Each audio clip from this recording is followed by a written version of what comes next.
의료 분쟁 차트 오늘 소개해드릴 사연은 충치 치료를 받으러 치과를 찾았던 5살 여자아이에게 생긴 일입니다. 치료 중 갑자기 심정지가 발생하면서 현재 식물인간 상태로 중환자실에 입원해 있는 상태인데요. 네, 충치 치료를 받다가 생긴 일이라고 하니까 더 충격적인데요. 어떤 일인지 화면으로 만나보겠습니다. 침대에서 영사랑 저랑 같이 자는 방이거든요. 영사가 안쪽에서 자고 저는 바깥쪽에서. 하나뿐인 딸 영서가 집에 돌아오지 못한 지 벌써 50일이 넘었습니다. 치과병원 간다고 그날 출발하고 나서는 이제 못 왔죠.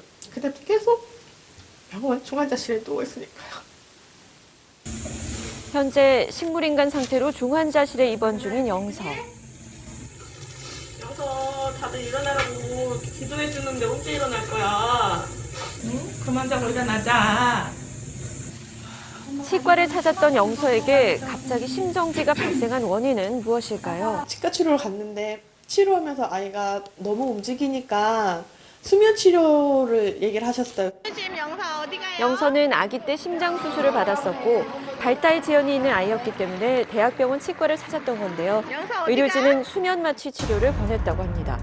근육 주사로 마취제가 투여됐고 웃음가스라 불리는 아산화질소로 호흡기를 통한 마취도 이루어졌는데요. 그런데 수면 치료 중 뜻밖의 상황이 벌어졌습니다.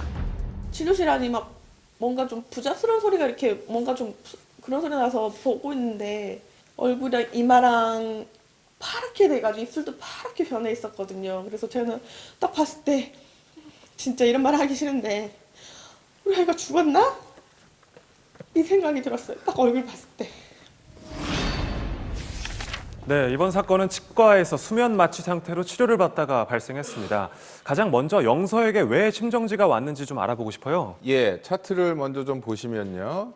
영서가 치료 협조 부족해서 이렇게 약을 쓰고 미다졸람이라는 약을 쓰고 질소, 네. 가스로 마취를 했습니다. 그런데 어떤 치과적인 처치를 하는 상황에서 숨을 잘 못 쉬어서 심정지가 일어났다고 볼 수가 있습니다. 그래서 잠을 재우는 것이 조금 용량이 과해지면 숨 쉬는데 문제가 생기게 됩니다. 그렇기 때문에 항상 어떤 마취든지 수면 마취에 있어서는 환자가 호흡이 괜찮은지를 반드시 판단을 해야 됩니다. 네, 어쨌든 이제 치과에서 마취를 하는 과정에서 사건이 발생한 것 같은데 치과에서도 이렇게 어린이들한테 수면 마취를 많이 하나요? 아픔을 덜 느끼게 하고 치료하는 것이 치료 성적이 좋다는 그 연구 논문들이 많이 나온 상황에서 소아과 영역에서 특히 소아치과 영역에서 이러한 수면 마취를 많이 하는 것으로 되어 있습니다.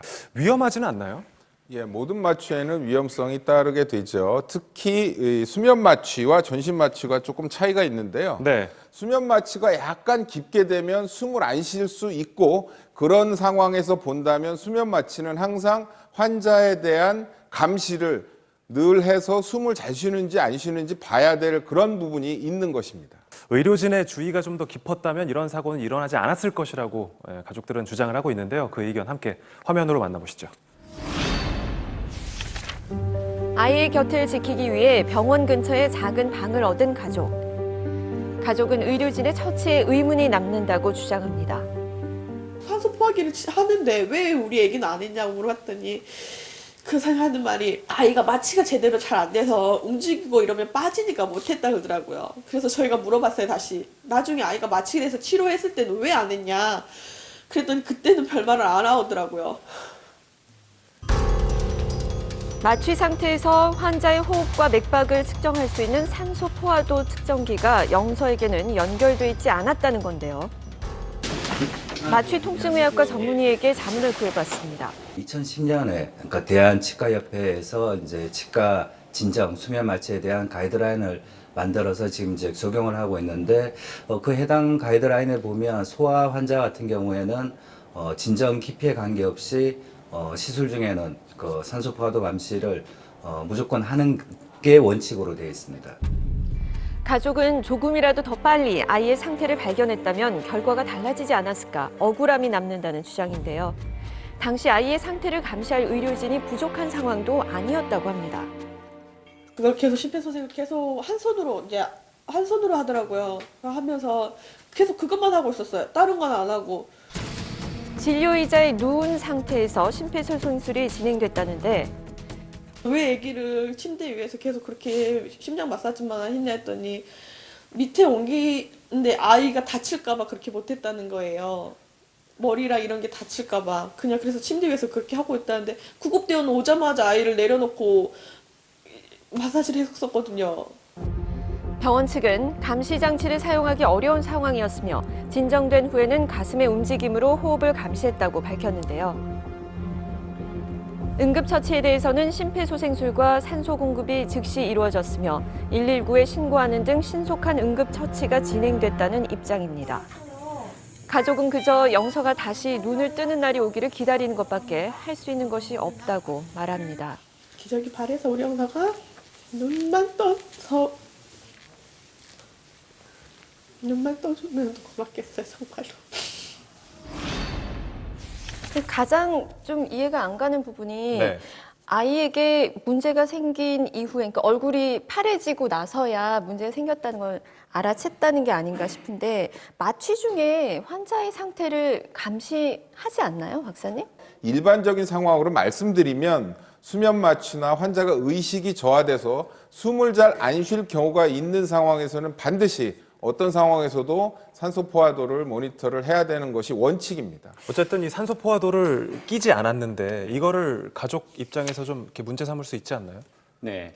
대학병원급에서는 기본적으로 환자에 대한 감시 장치가 다 있어야 되는데 네. 산소 포화도 측정 장치는 굉장히 기본적인 감시 장치거든요. 이 부분을 제대로 측정하지 못해서 환자한테 거의 심정지가 오게까지 한 부분에 있어서는 형사적으로 업무상 과실치상죄가 성립될 여지가 있고요. 네. 민사적으로 당연히 의료 과실에 기해서 손해배상 책임을 져야 된다고 생각합니다. 의자 위에서 심폐소생술을 뭐 한 손으로만 받았다고 그러더라고요. 그게 그래도 되는 건가요? 올바른 응급처치라고 할 수가 없습니다. 왜냐하면 쿠션이 있거나 푹신한 데 놓고 심장을 누른다면, 가슴을 누른다면 아무래도 그 압박의 깊이나 효율이 떨어지겠죠. 네. 그래서 기본 심폐소생술이든 전문 심폐소생술이든 가장 기본적인 처치는 땅바닥이 아니면 딱딱한 바닥에서 하는 것이 원칙으로 되어 있습니다. 그래서 그러한 원칙적인 부분에서 문제가 있었다고 보고요. 자, 변호사님, 네네. 그러면 이번 사건 법적으로 네. 어떻게 정리할 수 있을까요? 네. 뇌손상이 상당히 많이 진행됐기 때문에 간병비라든가 개호비에 있어서 치료비 등이 적극적 손해로 인정이 될 것 같고요. 또한 어린 나이이기 때문에 그 부모들이 겪는 정신적 고통은 굉장히 크다고 생각되는데 이런 부분을 감안해서 정신적인 위자료 액수가 정해질 것으로 보여집니다. 네, 그동안 차트에서 저희가 마취 의료 사고도 많이 다뤘는데요. 간단한 마취였다고 하더라도 이 사고가 발생한 후 5살 아이가 짊어져야 될 짐이 너무 큰 것 같아서 많이 안타깝습니다. 의료 분쟁 차트 오늘은 여기서 마칩니다.